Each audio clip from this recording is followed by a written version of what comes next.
Three, two, one. Hello. Now And we are live. we are live. Yep. Yes, we are. We are live and bushy tailed. Here we go. Bright-eyed and bushy tailed. Hi, welcome everybody back to my channel, Intuitive Insights in Tarot. And I have Alisa back with me for another edition of And This Here with Alisa. How you doing, Alisa? I am doing wonderful, Scott, and thank you for setting this up for us. Because Channel, Intuitive hold Insights on, in Tarot. there you go. I was planning on going out of town with my brother. That's the reason why I told you I didn't think I was going to be available for this Friday, but Mhm. then we didn't go. So I'm like, well, here I am. I said, Scott, let's get together. So there we are, and here we are. So, and hello, my brothers and sisters. I'm excited to be here this evening for all of you as well. And me and Scott's going to be talking about some interesting things. So, Well, lucky me and lucky us that you got free today. Um, oh, so I the advertisement that you did to promote or for this evening thing here, and you used my other song, man, you did that so well, Scott. Thank you so much. I was like, yeah, man, that's the way to do it, is to have that kind of a backdrop sound to it, and everybody had it just came out yesterday, so it was actually good timing. So everybody gets to hear it in different ways. So thank you, Scott. I appreciate that, my friend. I do. oh, it's my pleasure. So I didn't really bring anything to talk about. Well, I have, one thing that I that's been on my mind, but what's been, do you have anything going on that you want to tell us about? And somebody reminded me that I promote myself here, but I don't promote you as well as I should. So how do people find you? Maybe some people don't even know that you do readings, you do private readings. Mhm. And how do people find you for that? That would be through my email, and it's easy, my brothers and sisters. Free the planet at yahoo.com. That's pretty easy. Yep, So, it's pretty easy. And mhm. some people may not understand how you get your answers. Can you tell us a little bit about that? Absolutely. There is like several different ways that I can get answers. If it is my higher self, it comes from within me. And I guess it's according on what the question is or what I'm doing. But sometimes it has that male voice to it. And then there's other times it has Oh, the female voice to it, but it's within me, and it's like mother, father kind of answers, whatever is dependent on. And then I get answers from our star families and stuff like this here, but it's like they're standing in the room with me. It's outside of mhm. myself. Okay. And they're always here, no matter what. I mean, they're always around us. But that's how I can tell the difference. But I also can get answers or have received answers on what would be like an old radio station. It's like it's coming through as a broadcast. Okay. Uh-huh. And that tells me the feeling that I get is that that's like a distant call, like something outside the dome and a ship or something. It's kind of like that gives me that feeling. But since the eclipse and all of them were able to come in through that portal, yes, there's quite a few of them, and I will get answers while they're around me. But prior to that, I've always had Onar and Corian is their names. Those are the Palladians. Okay. And Hanai and Kalen are the Tartarians, and Dia is also a Tartarian. And these are the ones that come around me. They help me. And John Mitchell, he's the only one that's like us that actually has a last name because he was actually born in Austria. His father was there in military and fell in love. So therefore, that's how he came about to be in Austria. But he got awakened just like me, and he was aware of me before I was aware of him. Hmm. But he is like a driver. That's pretty much what he is. He's a driver for anything on land. Okay, now Hanai and Kalen, they will pick me up in a shuttle sometimes, and Onar and Corian and even Erilyn has picked me up in a larger ship. But as far as like getting, how do I get my answers? It varies, I guess, is whatever comes upon me at that moment is what I need to use as the conduit or the phone call, if you want to call it that. So, how do you get yours? The images through the tarot cards, and sometimes they speak to me. Huh. Sometimes phrases, words just come into my head, Mhm. and I learned early on just to blurt them out. And sometimes they don't mean anything to me, but they mean something to the querent. Right. And and it's funny because sometimes I'll look at a card and suddenly I'll see a detail there that I hadn't noticed before, and so I know that that's important. Right. And when did you discover this ability? How did it come upon you? Did something you were you a child and you were hearing these things, and how did that come about?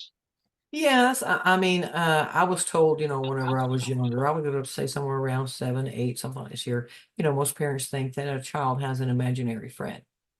Okay. Okay. But it's like you're talking to somebody and you really believe they're there. I experienced that. I think most people have in their childhood. But it was just, it's kind of like I don't know. It was just like I could hear certain things. And as I got older, that went away because I got too wrapped up in the Hmm. world. Okay. But Hmm. then, God would make an effort even more so down the road.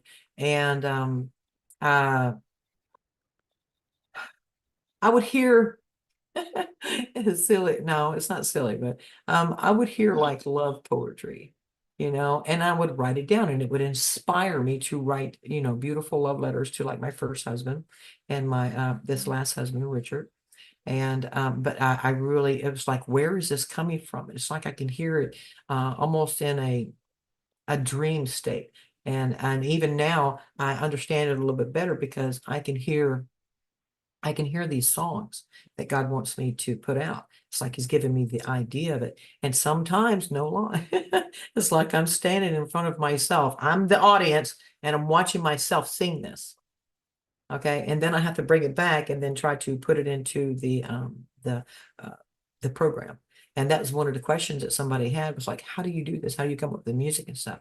Well, Suno has made it somewhat easy because you do have like a little 60-second thing that you can record. It'll pick it up for you and then it will make the music to the tune that you guys gave it or the words because you're singing it to it. And it'll give you the sound that you need, whether it be country, rock, or whatever. So there's quite a few times, my brothers and sisters, I'm sitting here and I'm singing this thing and I got 60 seconds. I usually choose the chorus because then I can build everything else off of that.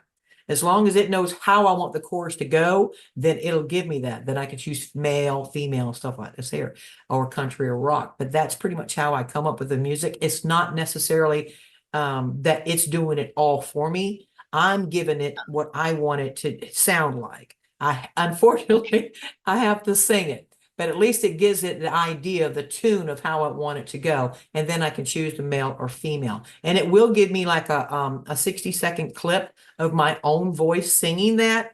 No, we're going to put that to the side because it sounds very robotic. That I don't like that.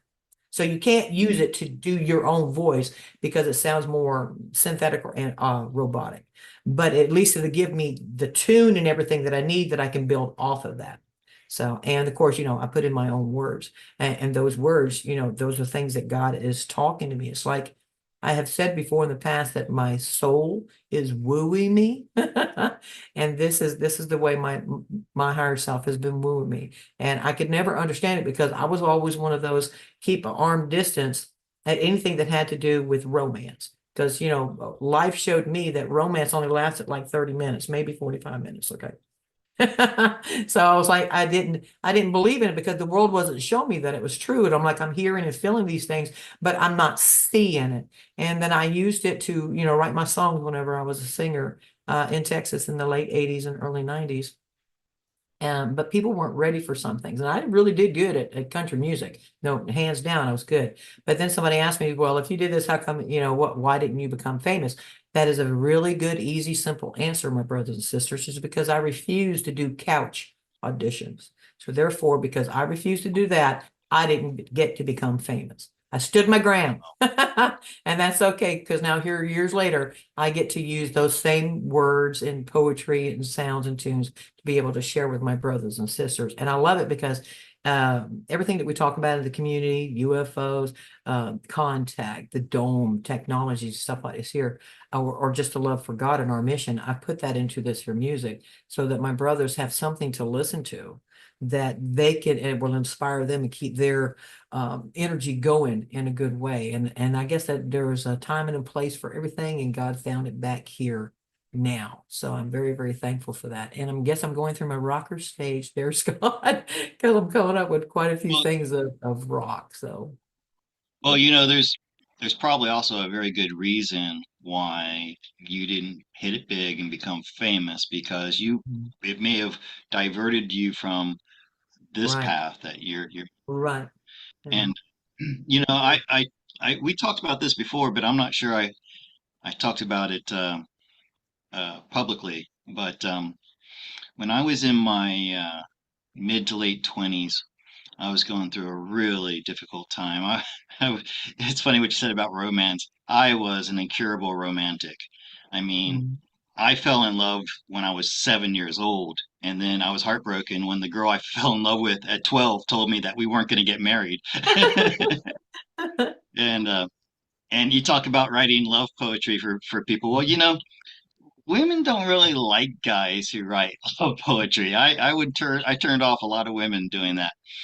But then when I was in this angst stage of my life in my mid to late 20s, um, Mhm, I had all this anxiety and depression and things I was going with, and they mhm, started coming up in words.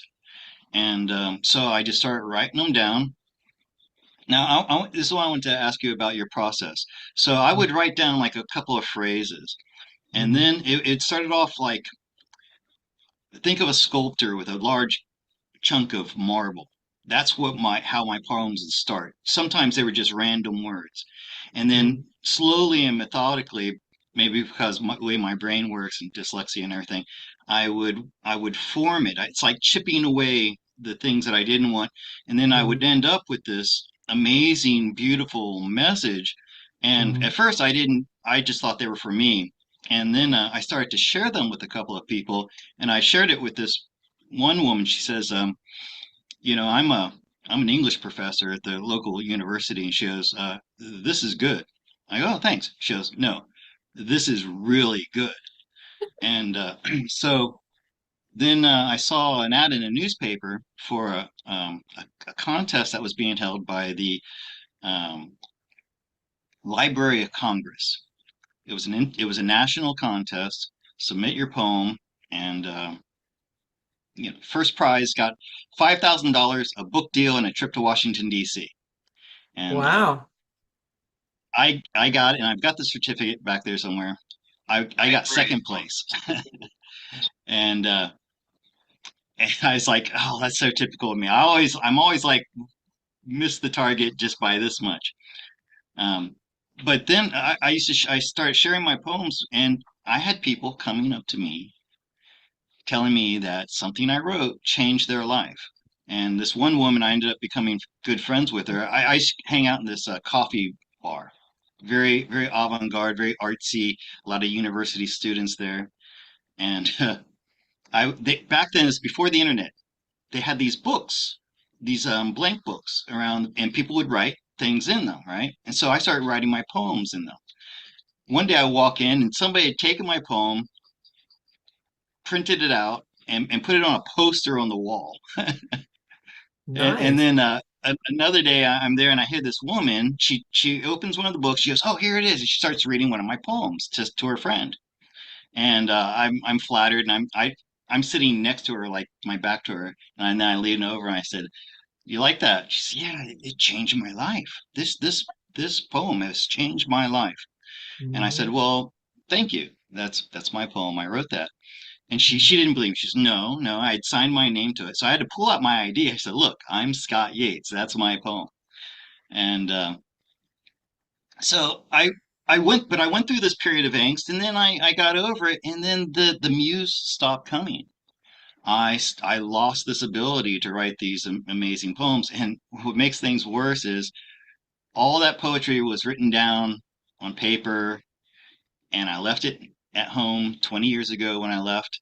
And I tried Mhm, to get my mom to find them, and they're gone. She sent me a bunch of other things that weren't them. And because if I still had those, especially the ones, the really good ones, mhm, I would love to, because when I was writing them, I heard them as music. To me, mhm. they were lyrics to music, and I was Right, hoping one day to find a musician who could put them to music. That never right. happened. And so, I mean, we can't hold on to things that are lost, Yeah. everything's, you know, I agree. Well, I mean, I ethereal. used to And, to play the guitar, the acoustic and the mhm, electric guitar. And it was actually pretty good. I was in my 20s. I mean, I was pretty good. I thought I was pretty good. And then about let's see, I guess it was in 1994, 95. I ran a glass rod through my hand. I have a massive scar here, but it cut all the tendons and the ligaments in my hand. And they told mm, me that I would probably maybe get 15% of my hand back. But I had a blessing done on it before the surgery, and I got about 95 back, but I can't feel. I can't feel in mm, half of my hand, so I can't hold a pick and I can't pluck the strings. So that kind of, it hurt me. I was like, this is something I really love to do, and now it's been taken away from me. And it was because I got mm, pissed off my brothers and sisters. Okay, I have nobody to blame mm, but myself. But right. it cost me to be able to do that. But it didn't stop me from being able to just, sing things around my house, songs that I still wrote, things in my heart, or to write the poetry. I've actually had ladies, men and ladies from the past, that has asked me if they would pay me to write them these love poetries, and because they wanted Hmm. to present it. And I said, then tell me what's in your heart, and then I will turn around. But it wasn't just my words. I took their words and just transformed them into something really, really Hmm. beautiful. So I knew I was good Well, at that. Even my mom said, there's got to be something, you're going to be able to do something special with that one day. And I said, no, I lost my hand to play, blah, blah, blah. She said, no, don't ever, ever underestimate God. And here it is, like 25 right. years later, and it is showing itself that I'm able to do that. And I'm really, really am grateful. I read the comments and stuff like this here, and and that my brothers and sisters, that humbles me, because ain't no radio station out there or anything like this here is talking about what we're talking about. All of these different things that can give us songs that has that in it. So I definitely feel honored that I get to do that because I hear all of you. And I do. I understand what you're going through. I feel it just myself too. So whenever I express it, it lets them know that somebody's listening that actually understands. So I am very, very grateful. And thank you for my brothers and sisters just for, allowing yourself to come over and hear it and then want to share it. That makes me feel really, really good. And Scott does the same thing too. So I'm very grateful. See, I'm surrounded by love. Surrounded by love. I'm at the writer song called that, Surrounded by Love. It is wonderful. But I forgot to ask you my question. Um, Okay. so I told you about my process, how I take Uh-huh. these very amorphous structures of words and then I smith them into shape. How do your words come to you? And the other thing is, I always felt when I finally got my poem set, I always felt it didn't come from me. It existed already in the universe. I just found Brought it it here. and I put Yeah. it and I I see it made it that into way form. too a lot.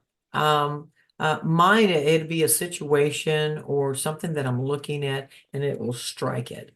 I've always been like that. I have my, pen and paper. That's old school doing it. And then I used to have a little micro or recording set cassette player that I would take around with me. But now we have our phones and therefore I can just type it in. So whenever something hits me like that, it doesn't matter what it is, something God triggers in me that causes Mhm. me to write down just one line, and then off of that one Mhm. line, all the rest of Right, it will come. Just like right. Barbara Fay, she asked me if I'd write a song about Moon Lake, Mississippi. And I thought, that's something about the Moon Lake. It struck me, and I'll be doggone it, I wrote a song about it. So it was just that one simple line, and then I can just build around it. So, but Mhm. I do know that um, all of us have access to that. It's just that now Mhm. here, years later, for a lot of us, we're starting to absorb it better. We can hear it, we can feel it, and people are expressing it in different ways because the energies are different. So, um, Let me see here. I had Okay, yeah. You know, we'll start doing more questions in at the top of the hour. I just want to. I'm very interested in this conversation here, and you like me, you feel like these creations exist out there in the cosmos, and we just yeah, tap into them, and then we're able to right. condense them into a form Mhm. that we can share. Well, And everything already exists, no matter what it is. It already right, exists. Remember, right, their time is an illusion. Everything actually exists now. I don't care what it is, what you're right. thinking about, it already exists. And because we are magnets, that's the way we go shopping, so to speak. We're magnets and we'll pull these things to us. That's out of the ether because everything exists already. All these other versions of you, all these different lives and all this kind of good stuff. But whenever you're tuning like your frequency, because of what you're thinking about, it pulls you in that direction of you, that version of you. Okay. And the same thing with words or whatever. These things already exist. It's whenever you are open and allowing it and your frequency is asking for it, it does come to you. And every choice that you make, it decides on what you're going to see and do next. Okay, that's the bridge. That's the crossways right there. Every choice you make makes what's going to happen next, because based on your frequency. If you stay positive, just like me, it seems like it's forever, like I can't do this anymore. It's been forever, forever, but it keeps me going because I know God's pulling me in that direction. And then I see these things that shows me that this is true because God has told me and showed me everything already exists. If you can think of it, it already exists. So try to think of more of the So, positive things so you go in that direction. So, so the ancient Greeks knew about this, and they called it the mhm. muse. You've heard of Yeah. this term, right? The muse. Mhm. And have you ever heard of? It's called Dark Side of the Rainbow. Do you know what I'm Mhm. talking about? Okay, so you know the movie The Wizard of Oz, Mhm. of course, and you know Pink Floyd, and Pink Floyd produced an album, The Dark Side of the Moon, extremely famous. Of course, you know these two Yes, things. I know what you're talking about now. Okay, so it's called Dark Side of the Rainbow. Yeah. So this was back in the late 90s that I heard about this. And I went and tried it out for myself. Like I had an LP record and I put it on. And if people who don't know what this is, if you take The Wizard of Oz, and it works better with an LP, but you can also use a CD of Mhm. Dark Side of the Moon.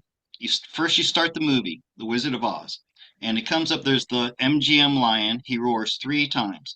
On the Mhm. third roar, you hit play on Dark Side of the Moon, and then sit back and count the synchronicities between the lyrics in Dark Side of the Moon and the images that are on Interesting. Wizard of Yeah. Oz. By the way, I took this a step further, and I took the album after Dark Side of the Moon, which was I I can't remember the name, but there are three albums, and I put all of them together, and it goes on and on and on. So That's crazy. there was a lot of there was a lot of speculation, like how did this happen? People Mhm. said, "Oh, well, Pink Floyd planned this so that it would, generate all this buzz later on," because people went out and started buying the albums again back in the late '90s, Mhm. and but no, this is my contention. There's this um, creative entity out there that takes on a certain form, and when The Wizard of Oz was being produced, they tapped into that vibration, that Mhm. particular vibration. Mhm. And then when Pink Floyd, independently, without knowing it, they tapped into that very same vibration, and the two resonate equally. And Right. uh, and that's my explanation for it. This was a creative entity that already existed, Mhm. or a thought form that already existed, and it could show up in The Wizard of Oz as a film, or in Dark Side of the Moon as music. And Mhm. so I just wanted to share that. Well, I definitely agree with that because God has definitely it's kind of like I guess I just get pulled, you know, and I'm standing in an audience And watching, well, I've seen the rock version of myself and I've seen the country version of myself. I've even seen the pop and R&B version of myself. And I'm just so blown away by this because I'm like, they all exist. They really do all exist, and that has to be where I'm pulling a lot of this stuff from is because God's given me the access to it. I mean, I do come up with words I want to say on my own. A lot of them has to do with more of the country aspect of it. But yeah, it's just like it really is. I don't know, it stretches the imagination whenever you can think of yourself in Hold on, every different kind of role. I have to answer. I have to answer Raymond here. Don't taint my Wizard of Oz now. How am I tainting the Wizard of Oz? I am not. I didn't say anything bad about the Wizard of Oz. Uh, Pink Floyd is my all-time favorite group. I have incredible synchronicities with all of their music, and it's fascinating that it is connect. There's this connection between it and Mhm. Pink Floyd. Maybe you don't like Pink Floyd, Roman. I don't know, but if you've never heard what I'm talking about, go and check it out. It'll blow your mind. Well, Okay, so do sorry, you remember the I don't movie know. I don't Pink know how Floyd's he Brick in got the that I Wall? was denigrating the Wizard of Oz. I wasn't. All right, so That's okay, no people hear worries. what they want to hear. Well, They do don't you hear what remember I'm the saying, movie that Pink Floyd did, Another Brick in the Wall? of course. Of course you The do. Wolf. I've seen Well, it probably. my first husband, I mean, I was country. That was flat country. Never heard rock, never had to deal with any of that. It was old country and just country. We didn't have, access to, well, we did. My daddy just didn't allow it. But I never heard any kind of rock and roll or anything like this here. And then I met my first husband, and then he wanted to take me and to a Pink Floyd movie, Another Brick in the Wall. Mhm. And I had never dealt with anything like this here, and I was 18 years old. I got so upset. I was like, oh my God, he's a demon seed. My daddy was correct. I was so upset. I had never heard anything like that. It was a shock to my system. Okay. And then right after that is whenever they started coming out with MTV, and that Mhm. got me exposed to a lot more of it. And man, talk about feeling stupid later with my husband. I said, I am so sorry. He says, okay, I understand. It was a culture shock thing. And So I ain't never heard nothing like that before in my life. And then he got me to listen to AC/DC. And I told him, I said, if you ever play that again, it's over. I can't handle AC/DC. Okay, that was a little too yeah, heavy for yeah. me. But the Pink Floyd thing was what I got exposed to first. And that was a shock. I love it now. I have appreciation for it now, but not at the time. No, no.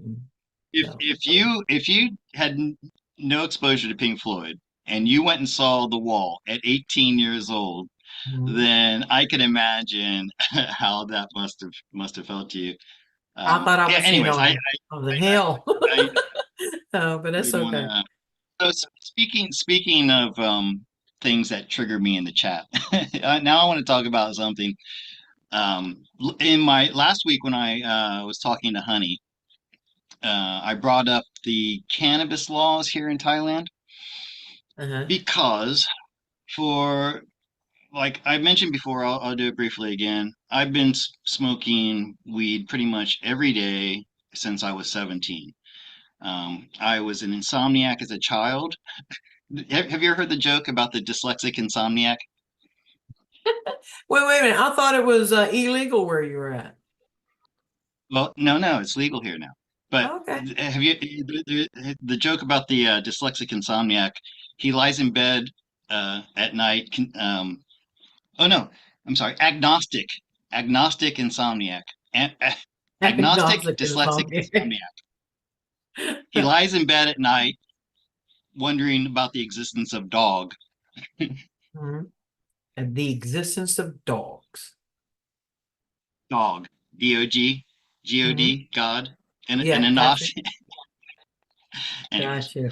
uh, it was Yeah, funnier I've when I heard heard that it the one first time. before. If you reverse it, it's God or dog or whatever, then you will know another So planet. yeah, well, dyslexics read things backwards. Anyways, so yeah, I was very I had a insomniac. The first time I smoked pot, I was 12, and I know I don't encourage this. It's not right. It's not good for children to be using it. But that was the first time ever I had a good night's sleep. Wow. So when I was 17 and I began smoking every day, and I pretty much smoked every day uh, for till till now. It's one of those things you couldn't talk openly about it, and you had to keep it like a secret, like a dirty secret, even though there's nothing wrong with it. And now, and Yeah. then I was a teacher for 20 years, and of course, you couldn't talk about it.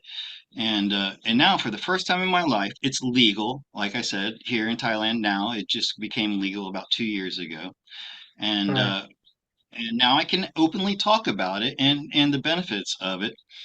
And and what I asked Honey, because there it keeps going back and forth from being legal to being that they want to make it illegal, then they're it goes back and forth, back and forth, back and forth. And finally, they came up with, okay, they're not going to schedule it again as a heavy narcotic because it's something that can be used for medicinal reasons, Right. and they're going to make it so that you can go to a doctor and get a prescription for it. Mhm. And so I was joking. This is what the person in the chat didn't understand. I was joking with my cannabis shop suppliers. I said, "Hey guys, did you hear the new law and how they're going to change it?"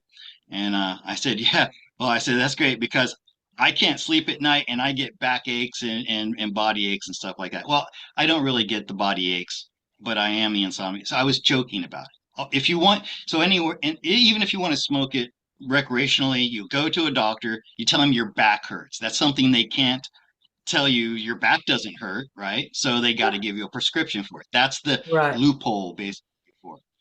And the person in the chat said, "Hey Scott, doesn't ASEA help you with the insomnia and body pains and stuff like that?" I'm like, you missed the point. uh, that's yes, ASEA does all those things, but I'm never going to stop smoking weed. and and because it Wow. helps me so much. My father smoked weed. It's funny, we both started smoking weed at about the same chronological time. Mhm. And he smoked it right up until he died. And he always said, "This is my medicine." He has the same issues that I have. Okay. Right. And also my answer to the guy really was, "Hey, did you know that the human body has a cannabinoid system? Do you know this about this, Elise?" Mhm. Yeah. So every cell in your body has a little keyhole Right. that cannabinoids fit in perfectly. Okay, Mhm. so I want you to think about all the padlocks in the world, right, and Mhm. all the keys in the world. Now, you let's say you found a random padlock in some place, and then miles away you found a key, and they just happen to fit together. What are the odds in that happening? This is Yeah. the way What? your Yeah. body was built. That's Our right. bodies were built to to have cannabinoids in our system, and up until it was made illegal, they used to feed hemp that had certain amounts of cannabinoids in it to the Mhm. cattle, and then people used to eat the cattle, and they used to get cannabinoids naturally through their diet. Right. Okay, Right. that was stopped. And when did people start getting cancers and other diseases? Right about that same time. Okay. Right. So when this guy said, "Hey, Scott, now that you got a see and it's doing all these amazing things for you, why are you still smoking weed?" Because my body needs it. Okay. Not everybody, maybe like my mom, she had a bad reaction to it. She couldn't do it. Right. Right. And I'm sure there are a lot Mhm. of people out there. But it's not a foreign drug that was produced by some in some laboratory that's bad for you, you know? Uh, Well, this is what I and think, thought whenever somebody asks me about it. I said, well, man made cigarettes, God made weed. Who do you trust? yeah, I have, and when I I was in construction and stuff like this here, that's what got me into smoking weed. I'm not gonna lie about it. I mean, I am, I am a long time smoker, but and I don't want to give an excuse, but mine is also because of aches and pains, joints and stuff like this here, my body's gotten used to it and it definitely can, calm the mind down. Now I tried the mushroom thing that you was talking about. See, that's just not my thing, but the weed, it serves its not for purpose everybody. where somebody else would say just the opposite. the weed is not for me, but the mushrooms do it, you know. So it's Oh, a different people, different structure, different folks, I guess. But I definitely know that the Indians and even the Sumerians, and if you know, I have done my research, and they used it for municipal purposes. You know, and now here days, oh no, it's a bad thing. You shouldn't be doing that because they don't want us to be able to, I guess, doctor ourselves and help ourselves for things because it is really good for ache pain, I mean muscle aches and joint pains and help them for sleeping for people who have insomnia and stuff like this here because it slows the mind down. You know, I'm definitely a promoter of it for medicinal purposes, but just for recreational and just doing it to be doing it, no, I try. That was my younger days. Now it's just more whenever I feel, you know, to relax. More in the evenings because it's whenever I have my time. Some people might not like this, but then I like to smoke my weed and then I'll have my hour session with God. And it's because to me, it helps me clear my yeah. mind. I'm calm, I'm relaxed, and I'm open. You know, it's more like that philosopher stage. You know, you want to talk about the universe and discuss things, stuff like this here. And because I am relaxed in that state of mind, I can get a lot of information. And people might not think that's a good thing, but that's always been something that I've noticed that has happened is whenever I get completely relaxed and lock out the rest of the world, you know, I allow these things come to me better. And maybe it took that to get me in that state of mind, which is okay. You know, some people like to, you know, use liquor or wine or stuff like this here to Mhm. help with those kind of things, but it's just my thing now. If it's not your thing, that's okay. People do, you know, do other things as Don't well. judge. But that's Don't judge something I others. always did. When I first got into construction, it was kind of like, you know, I could go the weed route or I can go the alcohol route, you know, and I decided to go the weed route. Don't think I didn't take advantage of the alcohol. I had about 5 years that I did that. That was major no-no. That's just never going to happen again.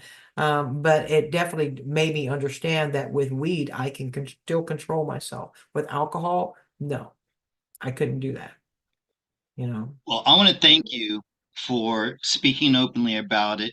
Mhm. And like I said, it's such a relief for me just to be able to talk about it, you know, and not have it affect my job, my work, or something like that. And I also want to say, Yeah. I will I used admit, to do I it do before I still. went to college, and I used to do it before I worked out because it was slow. I was such a, I don't want to say I was My hyper, dad but is I was always, I had so much energy. But it would slow things down for me to either comprehend it right, or for me to right. focus whenever I was working out. So, I mean, I don't know. It was just my thing, and it worked for me. And I don't want to say that I had ADDH or whatever that stuff is called. I was from the country. I was from the South. You know, get your ass outside, do something, burn that energy off. You know, but I did find that this here helped soothe my system. Because you Right. think, you know, you want to do that before you work out. That would slow you down. No, it didn't slow me down. It brought me down to a level to where I can focus better on what I was doing instead of it being like a rush deal. To me, it was more focused and relaxed. So, And my dad used to love smoking before he worked out. I don't like doing that. And listen, I'd be lying if I said I didn't do it recreationally. I do. I right, enjoy it. Okay. Uh, but I don't smoke a lot. This is the other thing I want people to know. I don't get high before I come on and do a right. show like this. I don't get high before I do a reading for somebody. And I smoke very little. I use a bong. It's got a tiny little bowl like this. I put just a touch in and I do a hit and I'm good. I don't roll big fat joints. Right, I'm not stoned all the time. right. And Well, I definitely didn't I do it don't before I went to work or anything like that because I was in construction and I was like, oh, no, no, no, no, no. You don't do that on the job because then you become a liability and you can cost somebody their life. So I definitely, you know, separated those things. But at the end of the day, after a 12, 14-hour day and your entire body hurts because you've been working so hard, it's definitely more of the preferred than say the alcohol or anything like that there. So, yeah, my construction friends used to smoke it nonstop while they were working. I did construction for like 3 days and I couldn't do it. I no, was no, just no, because I dealt so with a lot of heights and stuff like this here. There was just no way. It wasn't, I was smart enough to realize that. But I didn't even allow my crew to have it on the site because it could cost me. Mhm. So I had to Yeah, take that part of it very right. seriously because if something happened, it's my ass, you know. So, but after work and stuff like this here or the weekends, yeah, I didn't hesitate because it was, the party time on the weekends. So hell yeah, I'd be doing it. But as I got older, I found that it's more just for municipal purposes. So, but I couldn't do it and Well, then go drive these days. Hell no. No, that's not going to I happen. ran a my 3D job when I was in America was running a printing press, and I did it for 20 years. And after about 5 years of doing it, my father was a printer, and he taught me. So I was exceptionally good at what I did, and it's such a boring, repetitive job that yeah, I definitely did bong hits before I went to work. And I also had a 99.8% efficiency rating. Okay, so Right. I didn't make mistakes because of it. And I started going to the Seventh-day Adventist church in the early 80s. I went there for about 10 years. And I used to love to get high before I went to church, right? My brother got me to And do that, so I understand. and and So, I and I and I was doing this for like 6 years, and I had these really good friends in the church, and we started talking about smoking weed, and they were saying, because they didn't smoke and they're conservative, and they're like, it's bad. And I go, all right, listen, I need a level with you guys. Okay. I smoke weed, been smoking weed my whole life, and I've been high every single Sabbath morning because we'd go to church on Saturday for the past 6 years. And they were really. like, what? No, not you, Scott. Because Oh I was yeah. a Bible teacher. I was a speaker very often, a guest speaker, and they're like, no. And so I'm not a stoner, okay? Yeah. Anyways, that's Yeah. all I want to say about it. And I want to talk about it openly. I'm not telling you to go out and smoke weed if that's not your thing, but don't feel embarrassed about it. Don't feel like you're doing something wrong if you're doing it and it's helping you. Okay. Right. I agree. I know whenever my brother got me to smoke it one time before we went to church, I knew that day, I knew my ass didn't belong there. I'm talking about in the church because it was Oh, like okay. God was showing me something happened to me to Right. let me see that all of it was Good. like it was so fake, and Right. it did cause me to have this different mentality whenever I started going to church Hmm. after that. And I do blame it on that account. It's because I seen things for what they were, not for what I thought they were. Okay, now I am one person that will speak my mind, and yes, I will cuss and I'll get mad, blah, blah, blah. But I'm always me. Monday through Friday, Saturday, Sunday, all of it. I'm the same person. I got sick and tired. It made me realize that the people that I was around, they were hypocrites. They're only going Right. to be this good person on that certain day, but during the week, they're doing all this Yeah. other stuff and they're judging you, but yet they go to church on Sundays, blah, blah, blah. Well, it definitely turned me against, well, my religion was the Mormon religion, and I'm a fifth Oh, generation, but I'm not anymore. But they are, I know there's good people in there, but we're talking in the hmm, South, the Bible Belt, the hmm, prejudiced South. Okay. hmm. They were the biggest hypocrites I ever came across. Absolutely ever came across. And then I noticed it in other churches as well. So, and that's the reason why I don't associate with any church. I do know there's good people there, but the ones that are in control, you'd be surprised, how they have infiltrated everything to put something in front of us to deceive us. And how can well, I'm not trying to bash the Mormon religion, but as far as like they have the Bible and the Book of Mormon. That Bible gets put to the side and it's only about the Book of Mormon. Then that makes you a hypocrite because that Bible says not to add or take away from it. And yet you're putting that to the side and saying this is the only truth. And then I find other religions that do the same thing. And that is just wrong because it's purposely done to divide us. I mean, I had Hmm. missionaries come over here a couple of weeks ago. Religions in general. Yeah, and All because I still have company, they still come see me, and I told them I said I'd like to take you to lunch and get you to meet my nieces. They're the same age, right? And because they're not associated with the church, these young ladies didn't want to be around them. I said, so you're judging a Baptist because they're not a Mormon, you know? And then I turn Yeah. around and my niece is judging the Mormon because, I mean, judging the Mormon because they're not Baptist. And I'm like, you young ladies can't even sit in the same room with each other because of your fucking religion. You know, I really thought that was stupid. You know, they didn't want to even associate with one another, which really surprised me because you're supposed to not do that. And you know, oh no, I'm not judging. Well, you just did. And they can't realize that. And now, as they grow up, they're going to hold on to that, and then they're going to become like the rest of us. Oh no, I can't talk to you because you're a Presbyterian. No, I can't talk to you because you're a Baptist. You know, that is to me, that's insane. It was made and created to divide us. I look forward to the day that my brothers and sisters drop that Bible and stop being religious and be spiritual. I didn't mean Amen, to be so sister. harsh, but that's my opinion. That's how I feel about it. Um, You No know, weed yeah. required to say And that. you know that that revelation you had when you smoked weed and you went to church that one time. Mhm. That's another reason why they made it illegal, because weed allows you to see things Yeah, from a different perspective, a truer perspective. All right, listen, right. I don't want to spend too much time on that, and I do want Yeah, to. because I have I some have questions here that I okay, told some people that I would take the time to answer, you know. let's do that. Well,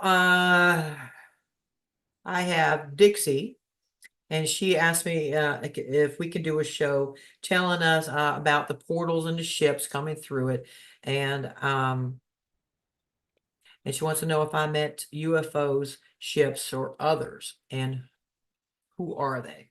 Well, on this past eclipse, it wasn't an eclipse. I mean, it was not an eclipse. It was actually a portal.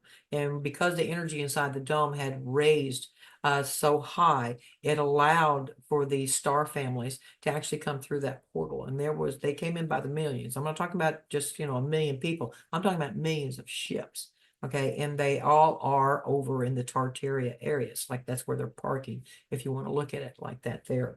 But that was a Pacific portal that happened on a cycle. And they were like rushing for us to get our vibrations higher so that by the time that lineup happened, if our vibrations wasn't high enough, they wouldn't have been able to come in because it would be just like we are in a contaminated dome. It was so contaminated that their frequency could not mingle or mix with ours.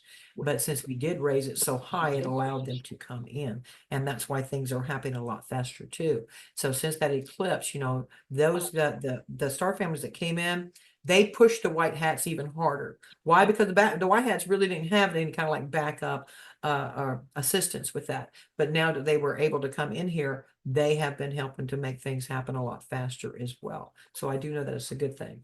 And who are they? There is there are so many different races that is here to help and assist. Most are here to bring in the energy to help with that, but then there's others here that are actually part of the humanitarian project. So for me to actually tell you who they are, that is a large, that's a large list of beings, but you can, the ones that we are familiar with, the Lyrans, the Palladians, you know, the Tartarians, they are here. You know, the Lyrans and the Palladians. The Palladians are more in disguise and the Lyrans are down, you know, in these here medbed facilities underground and in mountains and stuff. They are the type of security because they can read your energy. You ain't getting through them dudes. I mean, some of them are anywhere from between 10 to 15 feet tall. You're not getting through them.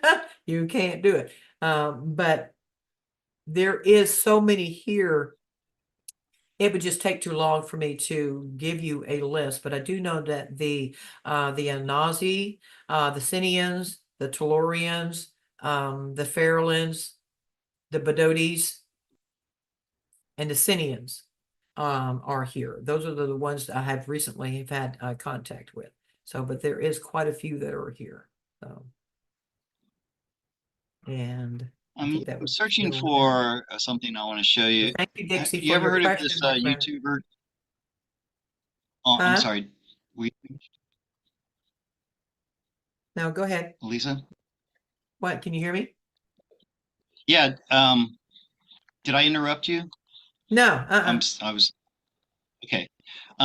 So you mentioned the ship's coming in, Mhm. and have you ever heard of this YouTuber called Mr. MBB333? Yes, I actually have sent him a few pictures a couple of years ago that he posted. So yeah, Okay. I'm not sure if you've seen this recent one, but I want to no, I haven't share seen this. any recent ones. Okay, I've got the sound turned down. Okay, can you see my screen there? Uh-huh. Uh-huh. Okay, this is this object heading uh, north from Antarctica. This Okay. was captured from the ISS, whatever that is. Okay, Okay. I don't know what that is, but there's something up there. So let me All right. I'm going to do this go for ahead a for minute. it. Okay. Oh, are you watching? Because I wanted you to see this. Yes, I'm watching. Okay, I thought you were ready. So this was Antarctica. Let me back it up a little bit.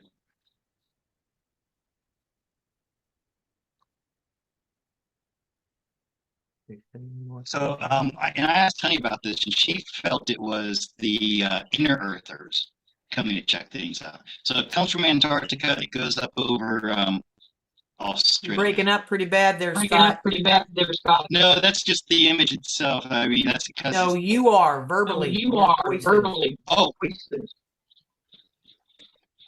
anyway, I'll just end it.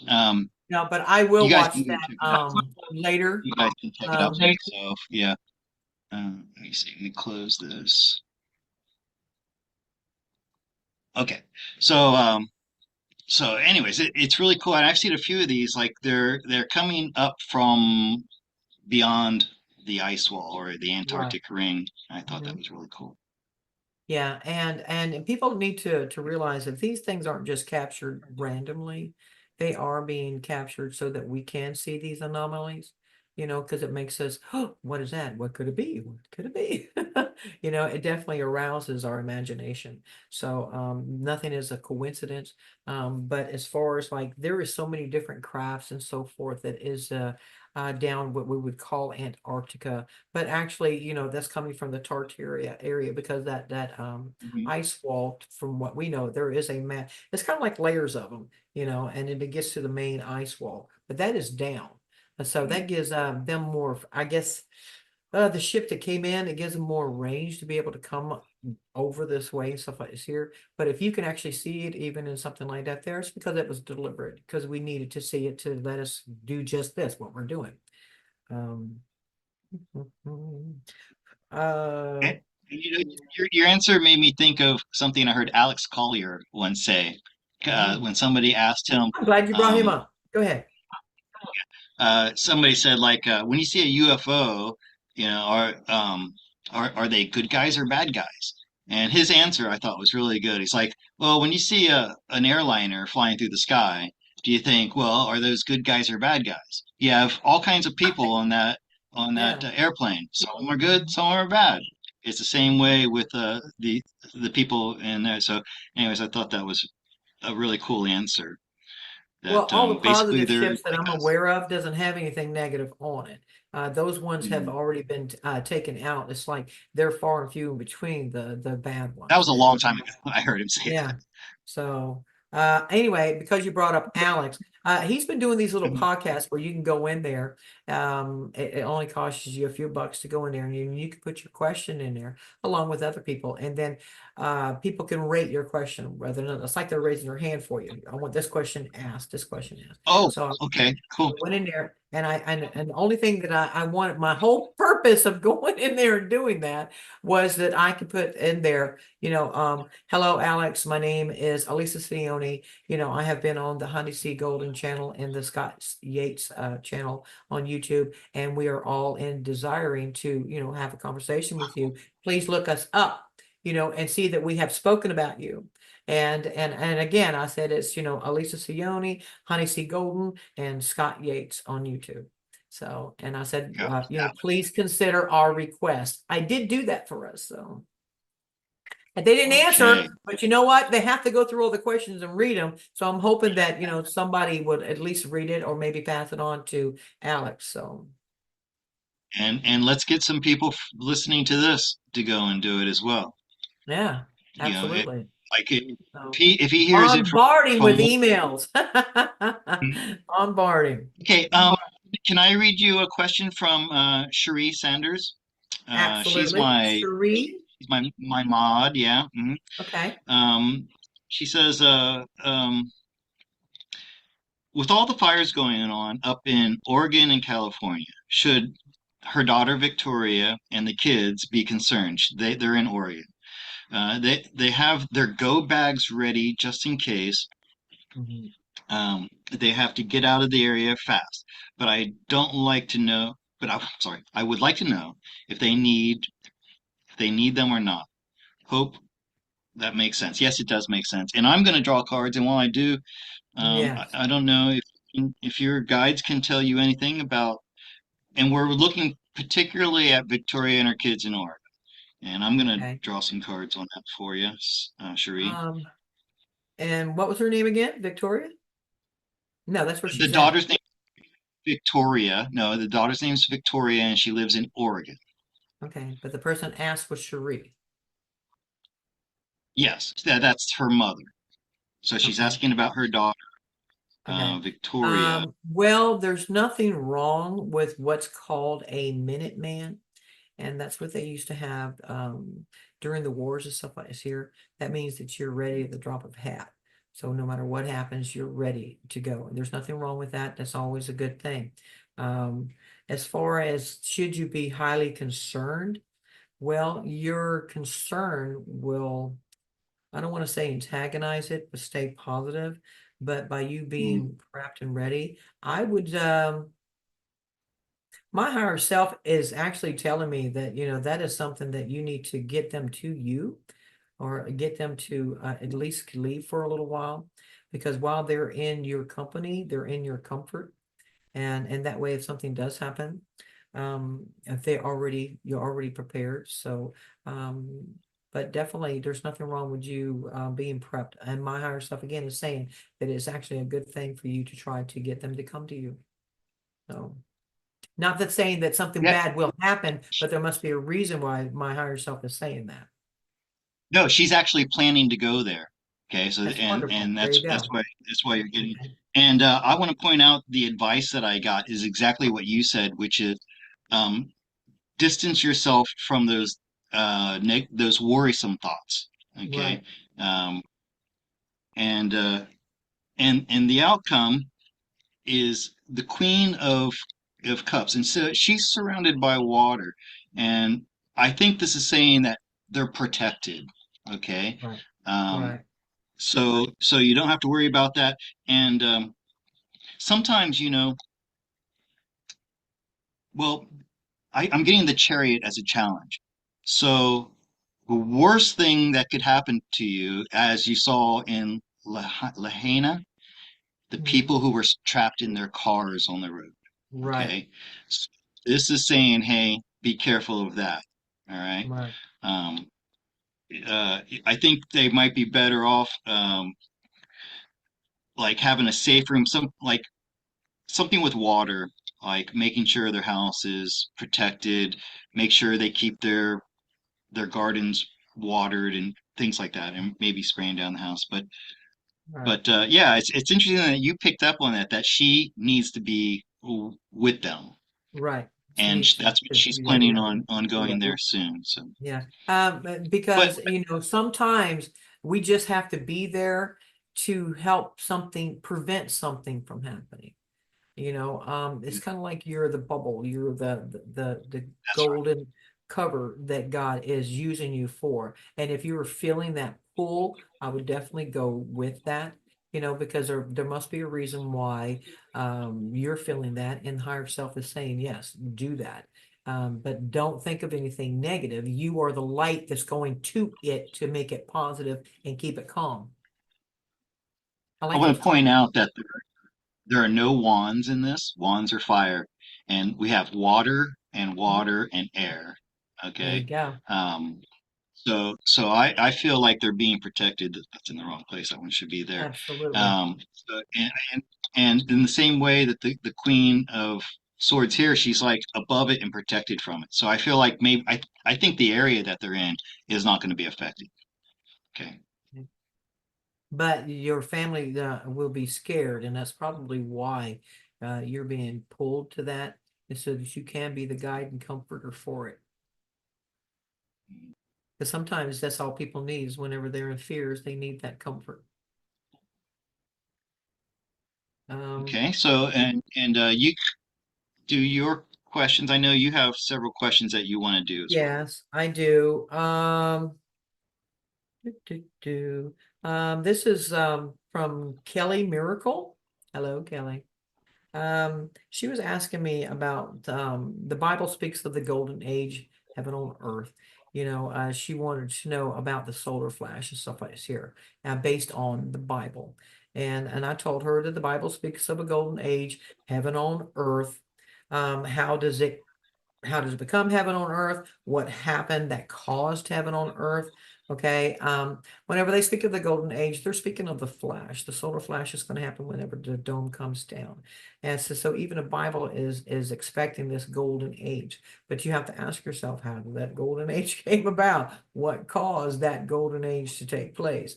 And therefore, it is because of the solar flash, which they're referring to and is the golden age, but they're not telling you I guess like the full kind of story of it. It's because they use kind of like parables a lot. But yes, it does talk about that. And then she came back and asked me about the dome. Okay, it's like, when is that going to happen? She said, anything about the dome coming down and any details about that? She says, I have so many questions. You're the one that so far has been helpful. Well, I appreciate you saying that, my friend. I really do. But as far as like the dome comes down, a lot of people think, well, I thought you said the dome was already down. Well, the dome is, it was the first part of, we're going to say the dome itself was like an ice igloo over us. Okay. It was very, very thick and it was an ice dome. Okay. But what kept that ice dome there was a frequency. Okay, that was what maintaining this giant igloo kind of thingy. And then they can use the sky or the ice as a perfect projector. Okay, but now that the dome has come down, the ice part of it has come down, they have encased us in a like a force field. Okay, it looks more like a glass bubble that we're underneath. Okay, but they can still control the scenery on the screen. Okay, but the dome itself is down. It's because even they are preparing for us to take this solar flash. But what does that allow? Encased in ice or a force field, where the force field allows that energy to come in to us and help us without destroying us, without overwhelming us. It just kind of rocks the boat and separates the wheat from the chaff. It's not decimating to us. But now that these injuries are getting a little bit stronger, things are happening a lot faster. And that's still a long way off before, let's just say, the dome comes down and the solar flash, because one of our missions, main missions here, is to wake up our brothers and sisters, get them to the medbed facilities so that they remember who they are and get these younger, healthier bodies, no toxins, no metals, no traumas and stuff like this here. So whenever that dome comes down and that initial flash hits us, it has to go slap through us. There could be no obstacles, no metal, no toxins, nothing. It has to be pure, younger, healthy bodies. So whenever it goes through us, that's whenever we will automatically be in 5D. And that's why these med beds are so important for us, is because we need these stronger, healthy, clean bodies in order to take that flash. So, and that answers Wow. that question. So do you see the picture I'm sharing here, Alisa? I do. I see that. Yes. So um, when I was 19 years old, that was when I had this epiphany that I was living in the end of an age, the end of time as we know it, the end of the world as we know it. Not Mhm. not an apocalypse, okay, but Mhm. and it was the golden age. Right. And this was back in the early 80s. I used to love buying posters from like Walmart. And Mhm. I was looking through the posters one day and I saw this poster and it just resonated with me. Something told me that I needed to get this and put it on my wall. Okay. And It's I did, very and I pretty. would gaze at this, and I knew that this is what our world's going to look like after the solar flash. If you look at it here, it looks like the sun is doing some kind of flash. And also, if you look at the landscape and the architecture here, it looks crystalline in nature. Mhm. And I just absolutely loved this artwork, and I would gaze at it and meditate on it. And I was like 20 years old when I was doing this. And Right. then, it was just on paper, and over the years it got shredded and lost, and I'd kind of forgotten about it. And and then about 3 years ago, when the beginning of the Great Awakening began, and I was Mhm. so thrilled because I'm like, oh, this is what I've been waiting for. Finally, people are getting on board with this. And I was in a Telegram group, and somebody posted that picture, Mhm. and he was a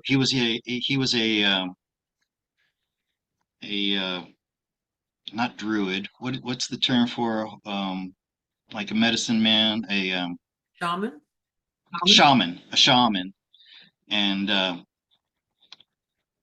I felt like that artwork found its way back to me Yeah. some 38 years later. Yeah. See, there's no And coincidence. I There's was no so coincidence. grateful for it. And so now I keep it on my desktop, and I like to show it here. Right. That image that you see in that picture, that's what our world's going to look like. Some version of it. Maybe not Right. exactly, but some version of that. It's so beautiful. I grew up in Florida, and we had a causeway that looked like that. And so Nice. it reminded me of my home.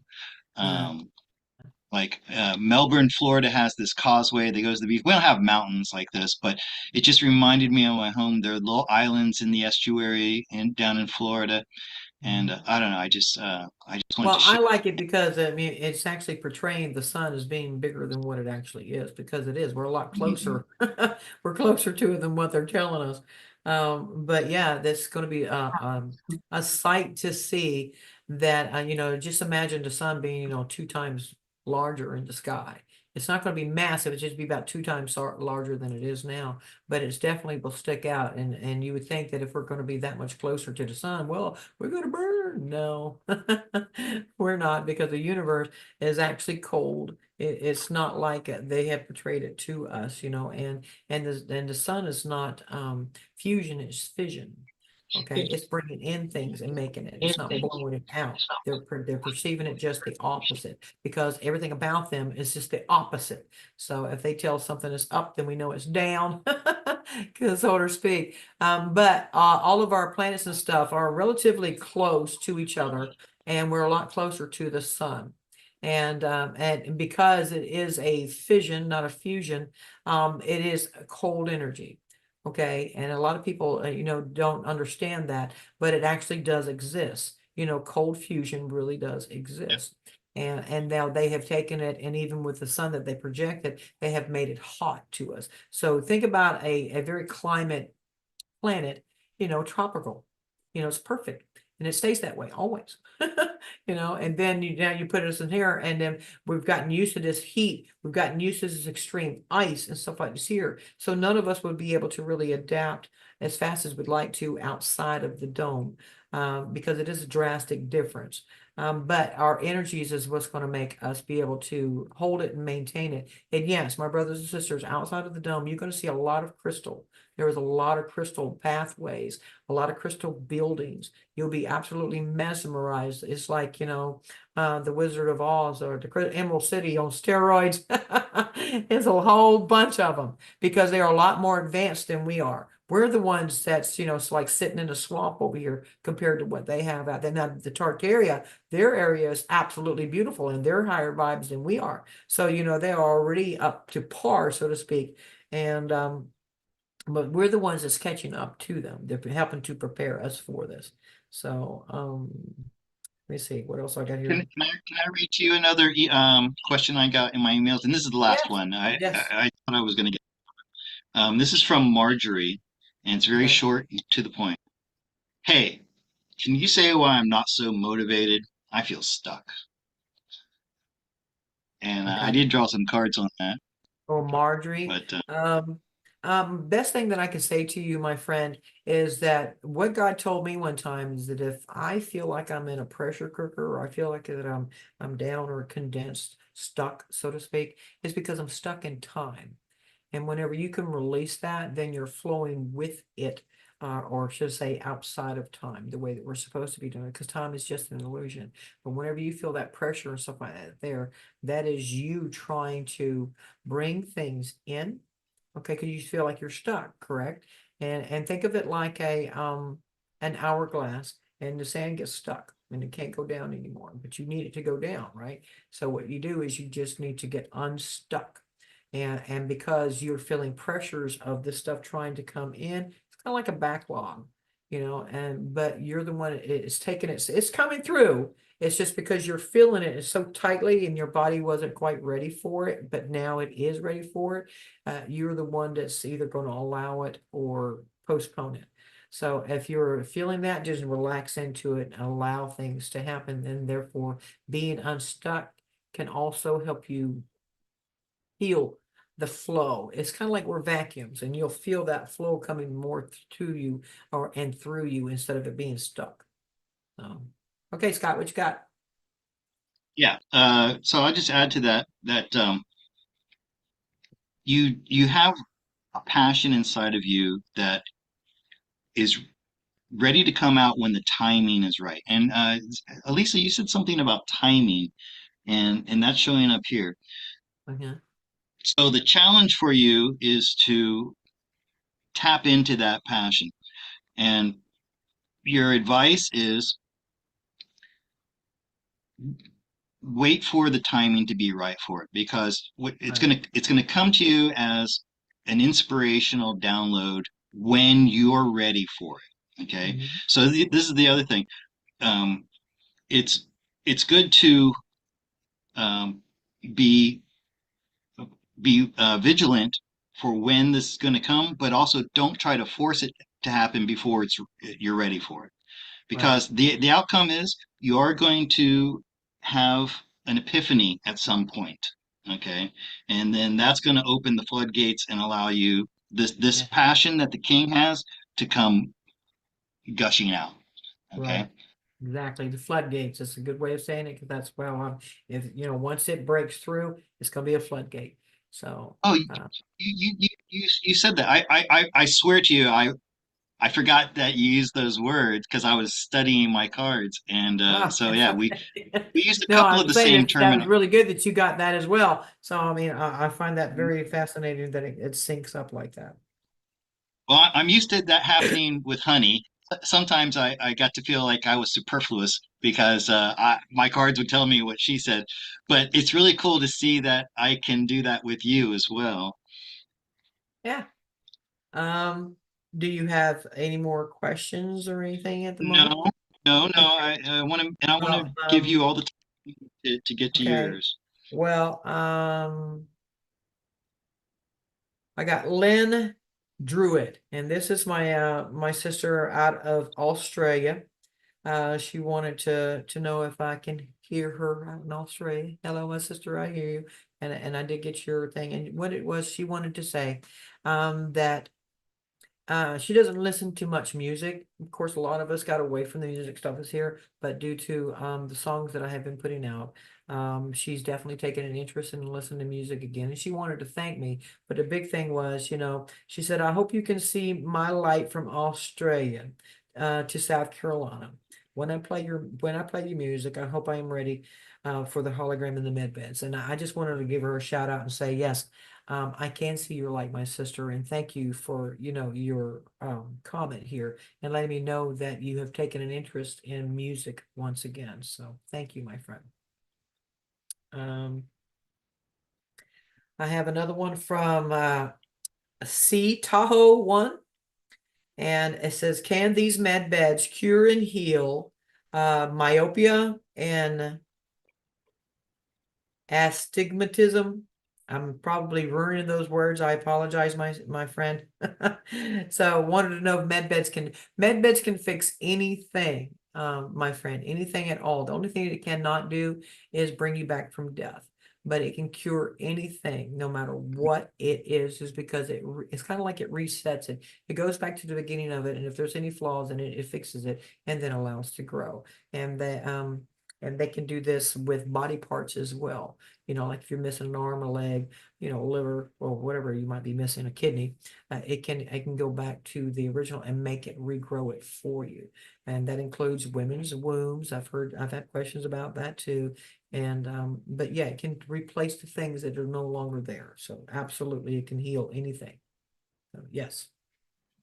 And Oh, thank you. regarding medbed, Mhm. I wanted to tell you about, I listened to you and Honey in your last broadcast, and I don't remember verbatim what you said, but you said how the med beds are going to be prioritized for certain people. And do you remember what you said along that line? I believe I know what you're talking about. Yeah. Some people are going to get it before others. Well, one of my clients, that was his question, and my Okay. answer to him was almost exactly what you said in that video.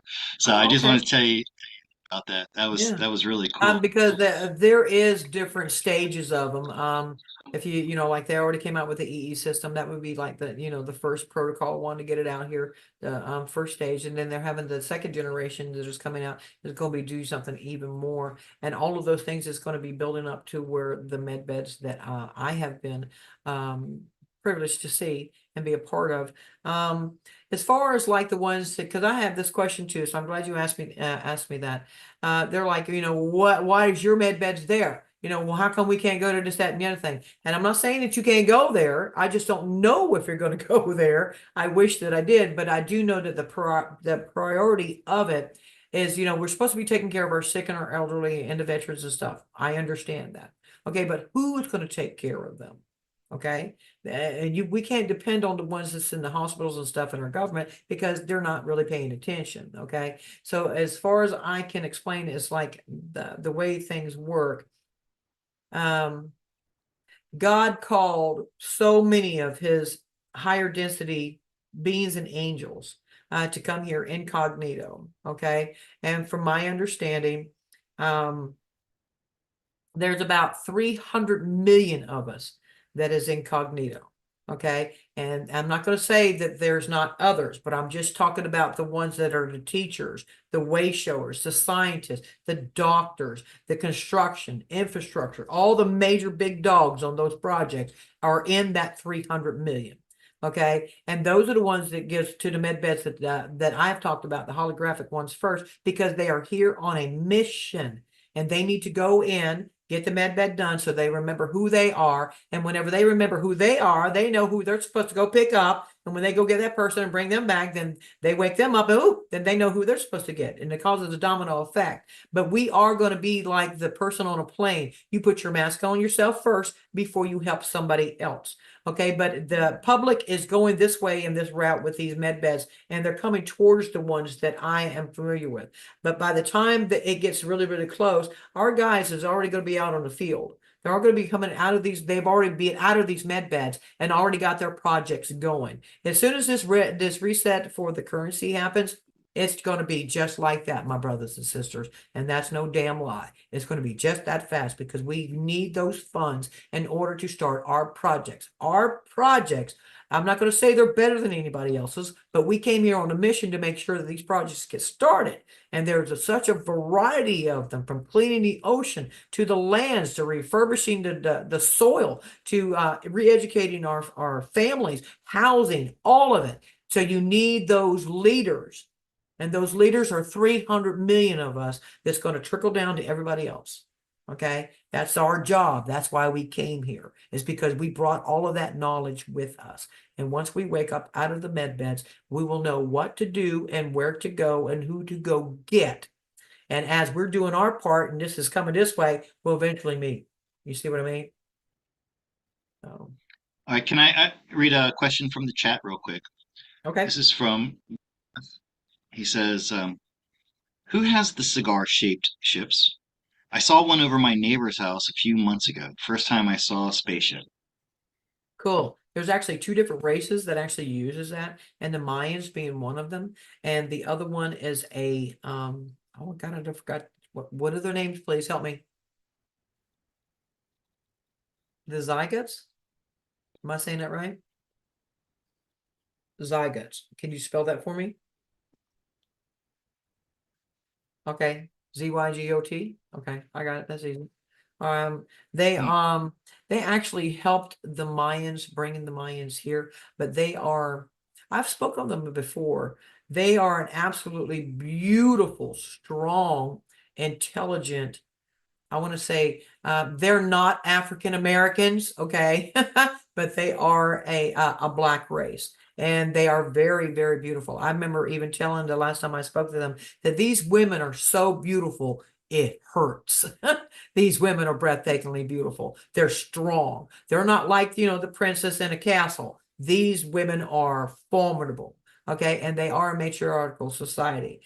They were adorned in, I don't want to say a lot of jewelry, anything like this here, but what they had on made me think of Egypt, Egypt necklaces and Egypt types of clothing.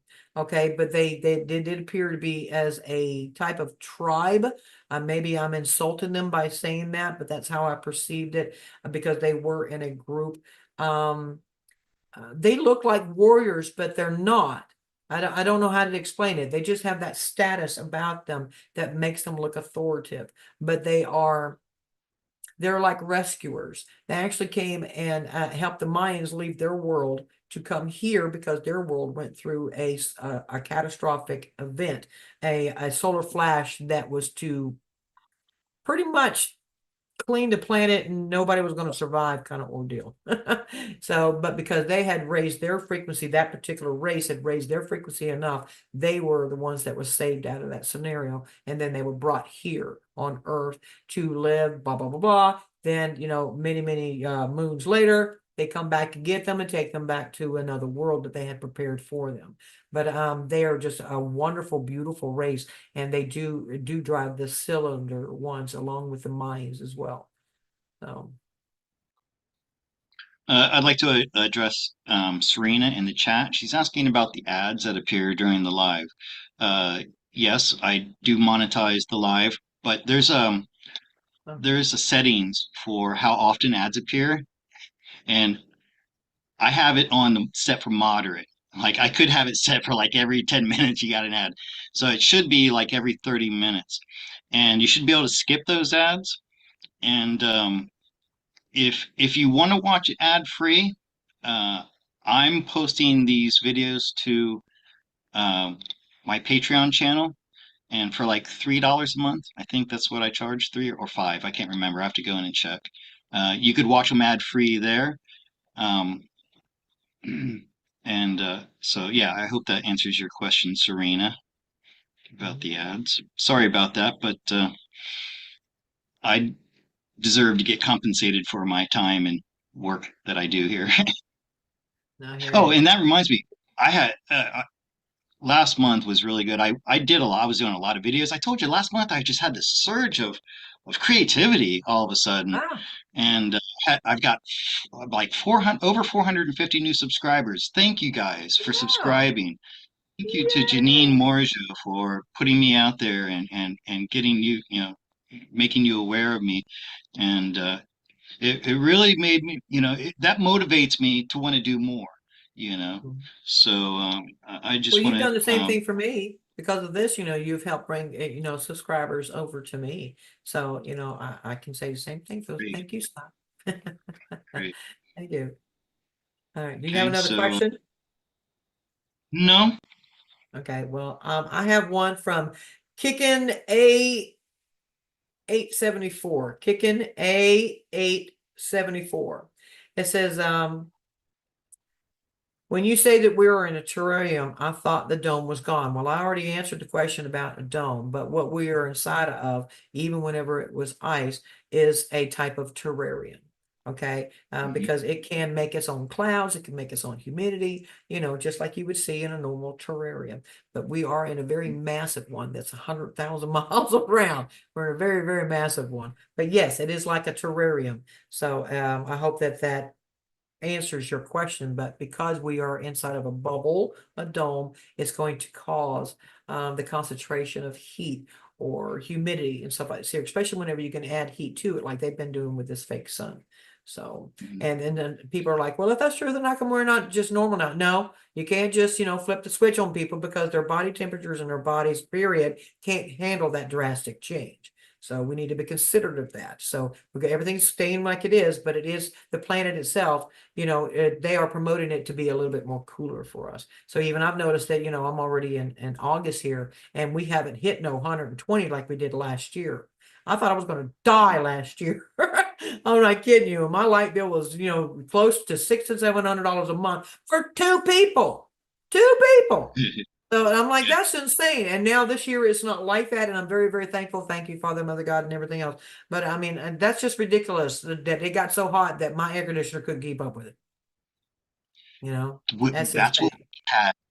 I saw that happening in the States during that time period. And I think, wow, that's worse than what we get here in Thailand. But then our hot season, which starts in March, Mhm. was record breaking. And I've been here 20 years. My wife is born here. She's never seen it that way. It got up to 106, 105, 106 with humidity. It was like 120, feels like. And I mean, it was almost to the point where it was unbearable. And my air conditioner didn't do anything. That's why I had to put the pool up outside. And the pool didn't work because the pool got hot. And like it's like you're sitting in a stew. Ain't And no but lie. now the rain, and by the way, that was because of El Nino. That was an El Nino year and a really bad. Now we're in La Nina. And now Mhm. all of a sudden we have this rainy season. It rained the entire week last week, all week long. And the Wow. temperatures dropped. I've turned off my air conditioner a few times, slept without the air conditioner on a few times.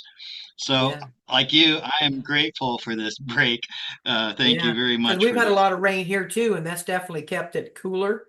I could Mhm. definitely appreciate that. These evening storms, about a week and a half ago, I actually had lightning hit a tree right outside of my bedroom window. So yeah, that scared the living crap out of me. I wasn't expecting that, but I felt bad for the tree. I went out there and hugged it and everything else, but I still have pieces of branches that needs to be cut off by a chainsaw. But yeah, we've had some heck-acious storms over here and I enjoy the light show, but I'm more beneficial. I mean, I'm more appreciative to the temperature dropping. So and my air conditioner's not trying so hard. And I also put like well, I don't have curtains. I've just never been a curtain person. I guess you can tell from the one behind me.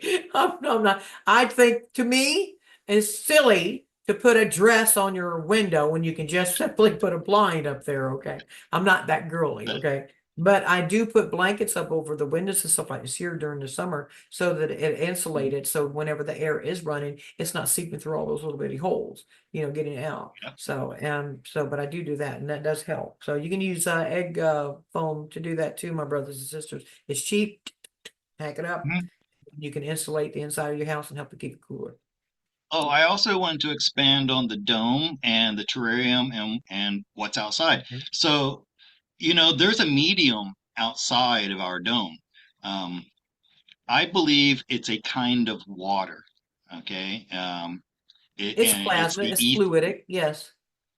Yeah, it's Yeah. fluidic. Okay, that's a good way to put it. And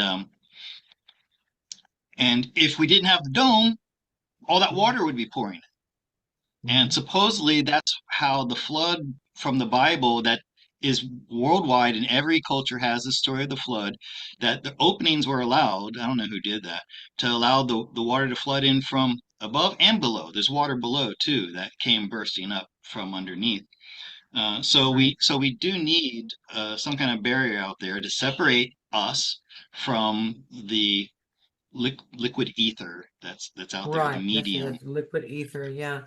Well, whenever it was first created, it was like a towering event that this water just comes up over. It's like everything's sunk and the water came up over it at the same time. And because that barrier was put there, it put us like inside of an ice pocket. Okay. It was frozen Mm, so that we wouldn't, die from the water. But I do know that the Arcturians, the Andromedans, the Arcturians, the Lyrans, and Centaurians is the ones that helped put it up because we were that contaminated, and they seen it like a T virus, the most ultimate hmm virus that you can think of. That's how they perceived it. So they encased it. God encased it. Okay. But he also knew that there would be a time that it would come down because they were doing so many just the most horrific genetic experiments, like we've heard in the stories, the person with a wolf head or owl head and stuff like this here, and all of these here different the minotaurs, and stuff like this here. Just because these things really did exist. They were just really freaking out, making some things that was an abomination. And so they couldn't hmm allow it to go any further, and that's pretty much what caused the dome to be put up. Do you have anything else on your side? Yeah, I want to address this question from Stacy. Was Tartaria the golden age? Did it already happen? And can I share my information that I gleaned from all over the place? Okay. Mhm. Um, Everything is cyclical, right? It goes in these circles, and the Earth, and I've gone from believing in the solar system to not believing in the solar system to back to believing in the solar system again. And the Earth is moving, our sun and our solar system is moving through the system, and we periodically pass through the photon belt. Right. Okay. And that's when you enter into the golden age. And then you don't stay there forever. And then it starts to come down. And then you go through the Bronze Age and the Iron Age. And that's like what we're coming out of now is the Iron Age, the time of war, the time when man is enslaved and things like that. And so did it already happen? Yes, it's happened before, and it's happening again now. Now, Right. does that did I get it right, Alisa? Well, inside the photon belt, nothing, absolutely nothing negative can be in that photon belt. And it's 2,000 light years across. Okay, we're going on like a roller coaster. It'll take us 1,000 years to get to the top and then 1,000 years to get to the bottom before we pop out the other side. And while we're in that stage, that is the golden age. And yes, whatever star comes into the photon belt, I call it like a galactic star wash instead of a galactic car wash. Because once the star hits the photon belt, it automatically turns white. I don't care. That's how severe or extreme that energy is coming, and that all the stars, they might have been different colors before they popped in it, but once they go inside of it, then all stars turn white because they're like extra charged. Okay, and then they turn out white. But yeah, nothing negative can be in there. Don't have to worry about anything like that there. Some of us will stay there, some of us will not. But our mission was to make sure that our brothers and sisters got across that finish line inside the photon belt so that we can do our job because we have homes and families and everything else that we left to come here to help Gaia. So there will be quite a few of us that will leave out of that photon belt because we already come from another world. Just want to make sure y'all get there, then we can go on home. So, um, I have one from Hilton 57 UK, and it says, Mhm. Alisa, if you have med beds, are they available to book? No, my friend, you cannot book that. Okay, you will get your turn just like everybody else. I wish it was that easy that we can just simply take appointments, but that's not how it works. It's based on our frequencies. That is going to be your appointment is your frequency. When your frequency reaches a certain level, then you will be contacted to be able to go do that. That doesn't mean that you're not worthy. It doesn't mean that you're not deserving, but there is so many out there that does have a priority. and that is the veterans, the just the major ones, cancers and stuff like this here, which I already know that they've been working on that. Okay, but as far as like, can you book an appointment? No, my friend, you can't do that like that. And I've had people ask me that before. Well, if you have access to these facilities, how do I get there? My friends, I cannot do that. That is the secured facility that I cannot have let anybody have access to until we are ready. I can't even go back there until they let me. So I mean, I understand the aggravation of it, but even I can't go back until they tell me that I'm ready. So I just have to be patient, just like everybody else. And trust me, I get the most heartfelt emails with people in the most dire situations. How do you answer somebody like that? What do you say to somebody like that? I Whenever get it I've all. already exposed the fact that I'm aware of these facilities, I've been there, I've touched them, felt them, I know that they exist. So what do you say to somebody that's in dire need of it? All I can say is, your turn will come. Nobody will be forgotten, okay? But even I cannot go back until they allow me to, okay? Can I just address Russ Kaiser here real quick? Mhm. And I don't want to read your question, and I don't want to mention the person. I don't trust his information. Okay, Mhm. and there's only a couple people that I trust information from, Honey and Alisa, and and that's because they get their answers from their higher selves. And Alisa, I know Alisa is getting good information from her contacts. I know Honey's getting good information from her higher self. This person, over the years, I've seen them say things that I don't agree with, and I I'm skeptical of him. Okay, that's all I Mhm. want to say about that. Uh, Wow. there's a bunch of people out there. These people who've made these huge predictions, like I mean, you know what I'm talking about. Really Yes. big Yeah. things, and then the time comes and nothing happens. And I'm like, okay, if you were a big believer in this person, if you trusted their information, and then they tell you something like that, Mm. and you still listening to them, okay? I mean, come on. Um, Yeah. Well, I mean, I oh, even that heard reminds. it's like, when is this going to happen? Next month? I mean, I cannot. It's like, I have a lot of answers about some things, but I don't have all of them. This is going to be something that it's just like even the Bible has talked about, it's like a thief coming in the night. Nobody will know. I don't That's know right. the date, my brothers and sisters. I do know it's in the future, the near future, but the exact date, I don't know. And I wish I did know because my brothers and sisters, I've been in this for a little while. And if you think that I'm not affected by this, then I have to say that you are wrong because I read a lot of these things, a lot of these situations, or talk to a lot of people that has this stuff going on. And I can only encourage them to keep going forward. But it does Mhm. affect me afterwards. My brothers and sisters, I have dropped to my knees and cried with such Yeah, sincerity. I've seen these yeah, things. yeah, How do I yeah.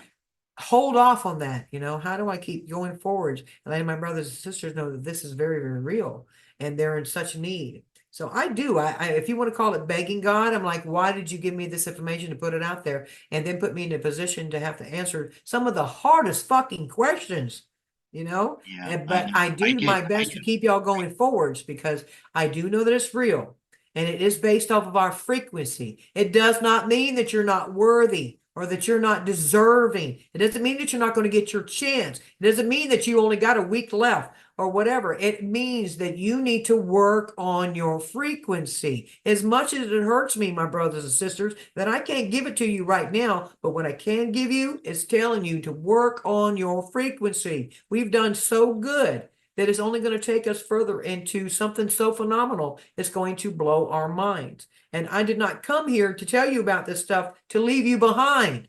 I came here to tell you because I will be coming back to get you. The first chance I get, I am going to start gathering the people that I know that God wants me to go and contact. But who those people are, I don't know yet. But I do know that God has plans for me. And I didn't come here to fail, my brothers and sisters. I came here to be your strength, your encourager, your motivation, and keep you on par and holding it's not just a faith thing anymore. It's a knowing. Okay. Halloween, I love yes, every I one of love you. that. That's my favorite. That's my favorite line. Hmm. And Hmm. many of you have only just become aware of Hmm. this uh, alternate reality that we've been living. Okay, and and you feel like you've been waiting years now, and you have, Uh, and you're impatient, and you want to know when it's going to happen, and you. But how do you think Elisa and I feel? I had my epiphany when I was just 19 years old. You know, I was told when I was 19 years old that I was going to be living in the end times, and that I couldn't take myself off the earth plane because I had to be here to help people. And then right. magically, this tarot thing fell into my lap, and it gave Mhm. me a way to feed myself, and I'm helping people. And and but I don't look at the destination. I'm just worried about the journey. I'm just interested in the journey. The Yeah. journey is the important part of it. So try Right. not to get hung up on when things are going to happen and the timing of things. Right. And going back to what, if somebody does get it right, let's say Gene Decode or Jetson White or insert Right. prophet name here. If they do get it right, guess what? They just said it back Hmm. again, because just like Elisa said, we're not meant to know. Okay, Right. so these people who We're are supposed to giving these know to prophecies, work on ourselves, not just focus on that and nothing else matters. Because as long as nothing else matters, you're not getting anything done. You know? So so it's people nice to stop. think of and know. I guarantee you it's in the future. Okay, that much I can do. I can definitely guarantee it's in the future. Okay. And we all My need it to my be one. here and now. I have family members myself. Some of them, unfortunately, it seems like, they are close to that, that death thing. And trust me, I have these discussions with God. Why is it you allowing me to know this information? And yet I'm seeing this and I can't help physically right now. And God said, it's not on you, it's on them. Okay. I can pray for y'all all I want to, but I can't raise your frequency. You have to do that yourself. And listen, death is not the terrible thing that we all think it is either. So, I mean, if Right. that's what you're worried about, Yeah, but the human you body, need. flesh, and the emotions that goes with it, it sees it as a tragic event, a very somber, sad thing. And I understand that. It is. It does. It affects us emotionally and mentally whenever that happens. Even I can say, well, I know that that's not, it doesn't matter. I still feel it because I'm in a body, 11, and it's 11:11 I had on a heart. the East Coast right So, now. Sorry, I just I had to mean, tell what you kind that. of person would just Thanks. stand there and not have feelings about somebody passing away? That some people are like that, but I'm not. I get emotional. Um, I also wanted to give it a shout out to Karen. Why not? Hey, Karen. Um, she just says that she's been playing my full playlist outside with her husband repairing and replacing the deck boards. So I'm very honored that you're doing that. She said he got a chuckle out of the music, and she doesn't know if he really gets what the lyrics are saying, but he got a tickle out of it. But who knows? She says. But I also wanted to thank you for the picture that you sent me of him standing next to the deck. Please let him know I like his hat. It makes me think of a fisherman's hat, but I did like it. And I believe, and thank you, Karen, for letting me know that. And I believe that's all my questions on my side that I made an effort to point or bring up because I had these people that wanted me to answer their questions. So I figured tonight would be perfect. No. Oh, that reminds me of a clarification I want to make. I think it may have been when you and I and Honey were on together, and I glanced at the chat and I saw Oh, yeah. a text from, or a chat from Cherie. Oh, this was back in June, and all I saw was, when the July event happens, and I thought she was quoting one of those prophets like I was talking about, and I said what I always say, and I'm sticking to it. Uh, Whenever somebody says such and such is going to happen, the sun's going to explode, zombie apocalypse, whatever it is, I say no, Yeah. it ain't. And she said there was a July event. I said no, it ain't. I didn't know she was talking about intel from Phil G. Okay. So Oh, I have a synchronicities with Phil, things that I've done in my cards. He said like verbatim. It was so freaky. It was when the Georgia Guidestones blew up. By the way, that was not somebody with a bomb with a boom boom. right. That was an energetic. What I got that was our collective energy formed like a laser beam that blasted it and destroyed it. And that was a marking. What I said was this was the beginning of the end. And then Phil G said exactly those words. That blew me away. And I also did cards on Gene because I wanted to know if he was for real. And I got that he's authentic, that he is the real deal. He does get real information. So, Cherie, I apologize to you because I didn't realize you were talking about intel that was coming from Phil, and he called it, by the way. Okay. Um, he what happened at the rally in Pennsylvania. He called that, and I know a lot of people hate on Phil for whatever reason, but I can tell you that my cards say that he's with the alliance and he's the real deal, and he's a good guy. He has a good heart. Okay. Okay. Um, Okay. so I want to clear that up. That that Cherie was right, and Cherie has. I've learned to trust Cherie. She gives me good information all the time. So I know you're not here in the chat now, Cherie. I think, but when you watch this, because I know you Well, will, thank you for all your yeah. support. Absolutely, thank you. I definitely want to give a shout out to Stacy for one. You know, she's such a your mod, and Casey Mom, I Mark, see yep. that. Yeah, I see that Golden Arrow is in the house. Hello, Nora. I love you, my friend. I love you, my Hello, friend. hello. Yeah, Yeah, and she typed in 1111 right at the hour. I love that yeah, angel number. yeah, me too. I get that Oh, quite Cherie's often. there. Hi, Cherie. Hi, Cherie. But Russ, I think that's funny that you got blocked off of several channels for standing your truth.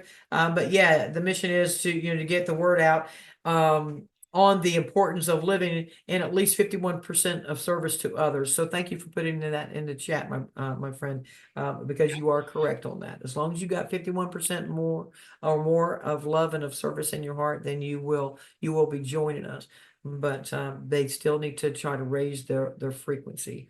Yes, I don't want to say that they're last. That doesn't sound right, but the higher frequency ones are the ones that's going first, and then the others will have their turn to raise their frequency and come and join us as well.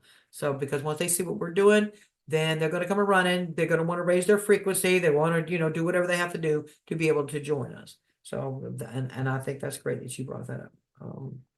And good for you, Russ, for Right. Good for speaking you, your Russ. mind, speaking your truth, regardless of what the masses are saying. Because this happened to me a lot too, especially in the Yeah. flat Earth circles. Because a lot of the flat earthers say some really stupid shit. Okay, Yeah. Yeah. and then Well, and I do know a lot about science and astronomy and the stuff. So when they would say stuff that just made no sense at all, they would call me a troll and they would block me and whatever. So yeah, always speak your truth and don't give an F what other absolutely. people think about Um, Michelle asks, Aloha, my sister. Do either of you. you have any tips on improving animal communications? Hmm. Absolutely. You look at your animal and you Hmm. focus on their third eye, just like yours. Now, you can talk very gentle to them. But that's like a beginning part. You can try it without speaking any words, but whenever you can speak to them very softly, that's a start. And as you're doing that, just stop and keep it going in your mind, and you stay focused on their third eye.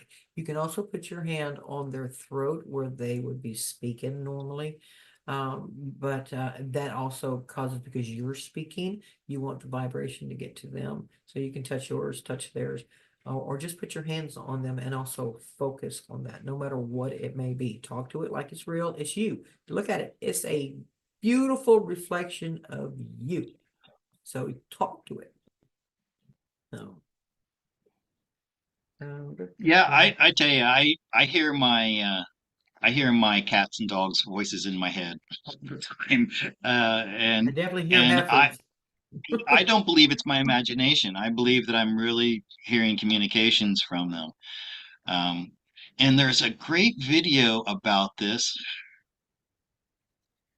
I'm gonna have to find it and post it in the Oh description yeah. later. And Mhm. Golden Arrow, you're very welcome. And I'm glad we could do that for you. Okay. Look, somebody asked me to do pull cards on the weekend, and yesterday it looked like all hell was going to break loose with the stock market. I, I don't know. I'm always very skeptical of the information at first, so I have to see how it's going to play out. But Right. Alisa, allow me to pull cards Yes. for the week, and this is for the Okay. collective, for Okay. all those who are Okay. listening now and will be listening in the All chat, right. Well, and I'm those of going to us who give are while you're awake. doing that, I'm going to give a shout out to my friend, Joyce White. Hello, my sister. You need her to come home.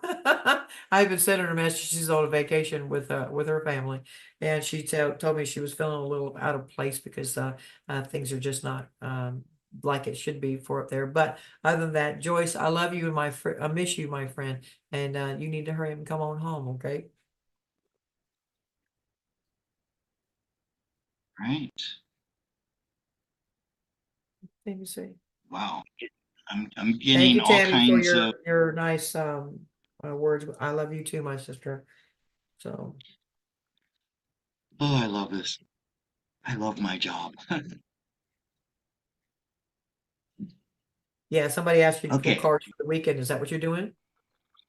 Well, I extended it for the week. Okay, so Okay. this is for this week, and there's nothing specific about the week, but it's this atmosphere that we're in right now. Let me explain it. Okay, so I get this repeatedly over and over again. The war is actually already over. Okay, we're just seeing the movie play out, and I actually hate that term because I hate this movie, um, like so many people say. But the world is, it's been wrapped up already. And this is the collective, the 10 of cups. And this instantly reminded me of the picture that I showed earlier of the golden age, that sun rising over the causeway. Um, it's important to live now as if we're already in the golden age, okay? That's right.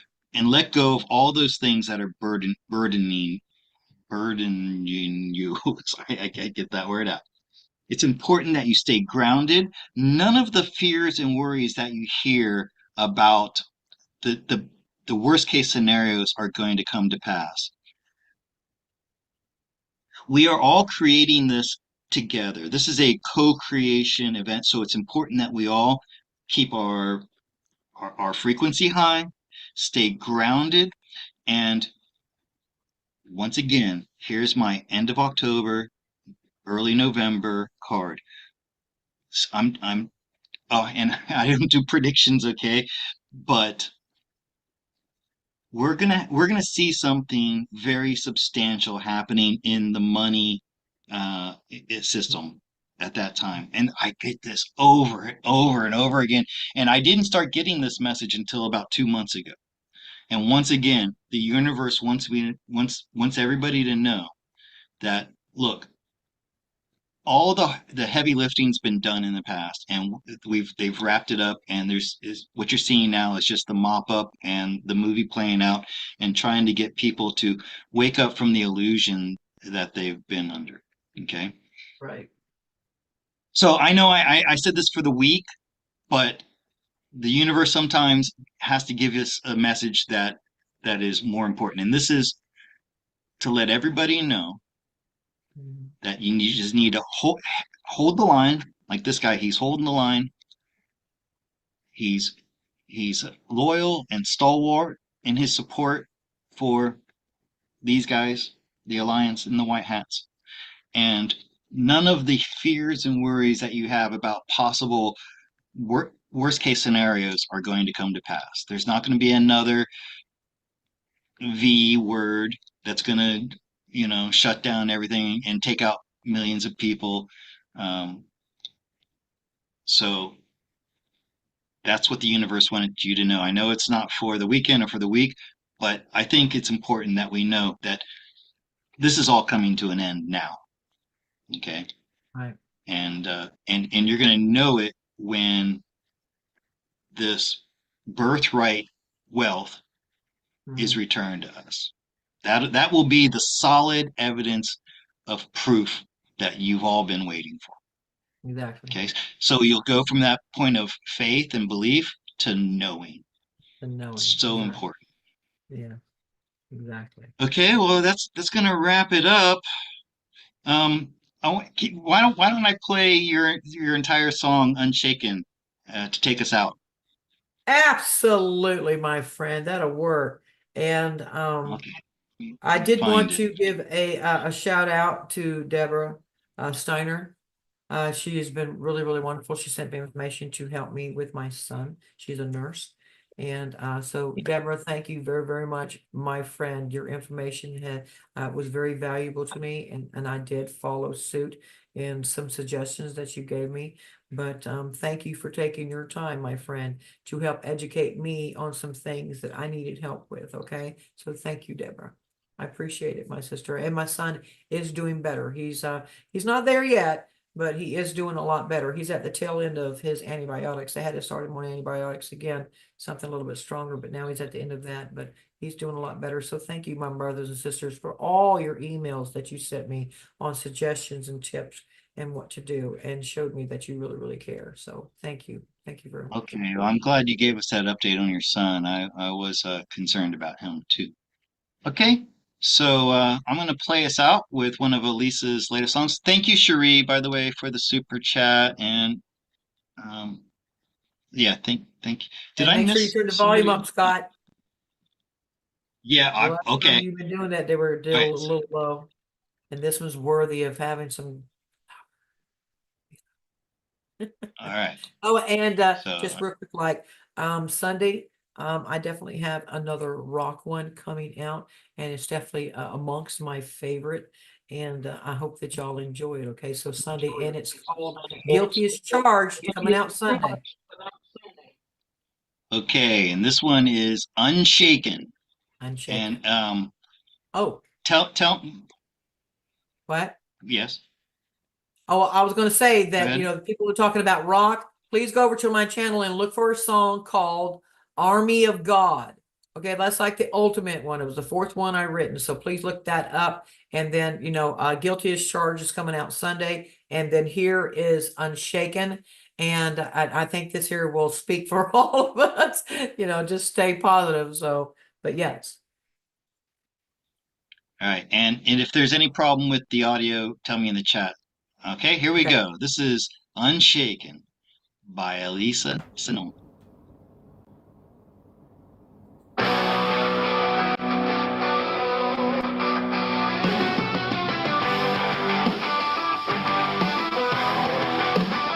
Got my sense, heard the call. I'm on a mission for God and all. My faith unshaken, my heart awakened, one and all. We heard the call. Earth is where I came to help in God's name.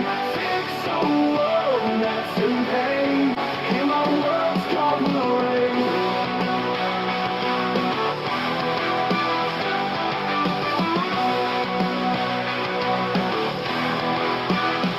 In this world, we will win.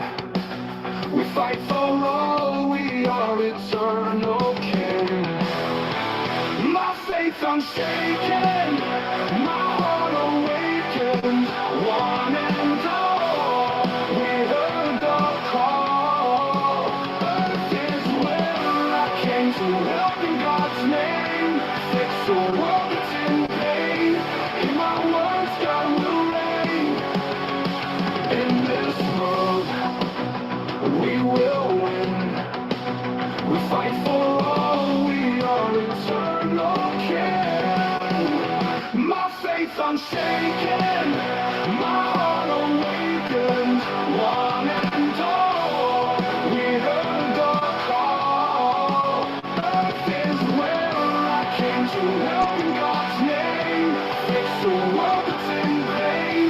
In my words, God will reign.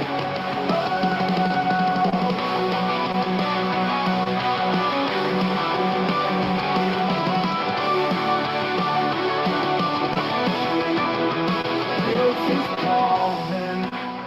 We can hear to pull this world right out of fear. My faith unshaken, my heart awakened, one and all. We heard the call. Earth is where I came to help in God's name.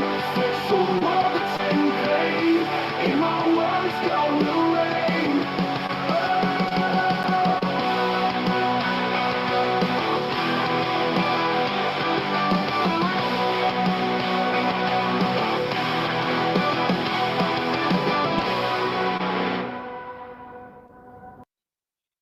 All right. Woohoo! So I had it maxed here. It was loud on my end, so That's that's the okay. best That I was could get. good. No worries.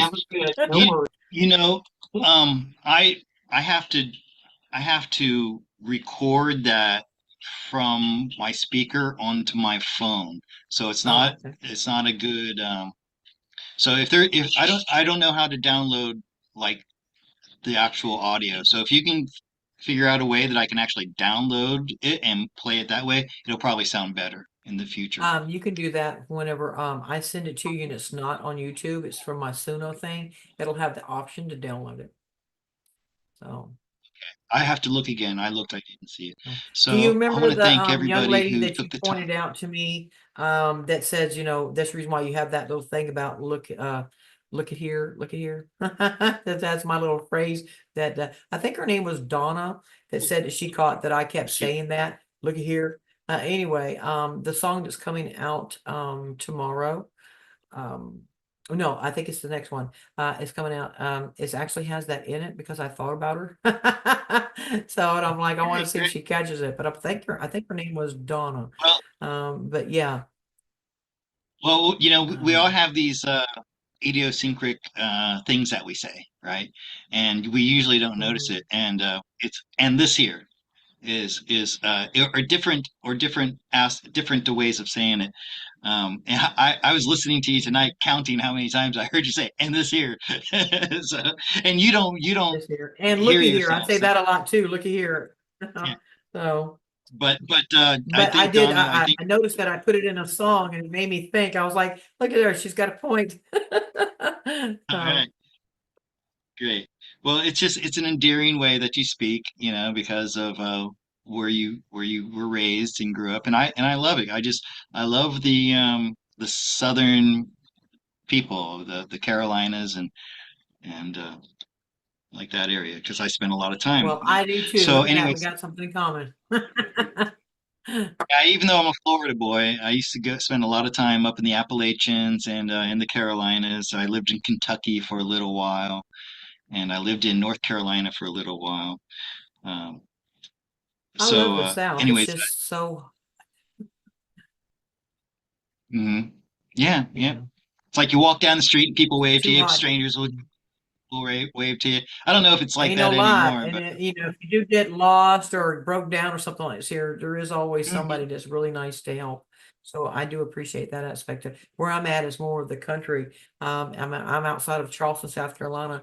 I can't be in the city nude. That's not my thing. I like to be in the country out here by myself where it's very, very quiet and I can still see, go out and look up and see the stars, even though they're not real. It's still a pretty thing to look at sometimes. So. But you need to not have no light from the city or the towns to do that. So, All right. Well, going to okay. wrap this up, Uh, Alisa. I'm so happy that you were able to join me today. I absolutely. appreciate you so much. And everybody loves listening to you speak. So thank you. Well, thank you. Thank you, my brothers and sisters, for your questions and everything else. and hopefully we can get together again soon to do this. But as of right now, I'm going to be on vacation for a little while. So SG Good. Anon did invite me to come do a show with him on the 9th, Mhm. but due to his mod having well, she's having surgery. So I wanted me to reschedule. So I don't know when I'm going to be able to do that, but just to let everybody know, that has been postponed for the moment due to this. Laura is her name. So we're sending her love and recovery and everything Mhm. else in her surgery. So, but I will let y'all know if it comes I back around. Okay, well, like I said, this time slot is available to you anytime. You just let me know you want to join me Friday night, and I'll set it up, and I'll make it happen. Okay? Thank you, my friend, and thank you for inviting me again, Scott. I do like your company. I like the way that you definitely get me to laugh. So that's always a good thing because I do like your humor. So I mean, a lot of the people that I have spoken to, they're not as relaxed as like you are, more casual. So, but I I appreciate it because you make me feel very comfortable. So I don't take myself too seriously, to be honest with you, and I do, and some people thought I was laughing or mocking them with their questions. Sometimes I apologize, but sometimes your questions do strike me as a little funny. Um, but please don't take offense to that. It's just my way. All right. Good night, everybody. Good night, Alisa. good Have a night, wonderful evening. everybody. I know you were a little under the weather today, so I hope you're feeling better. Okay. Goodbye. Bye.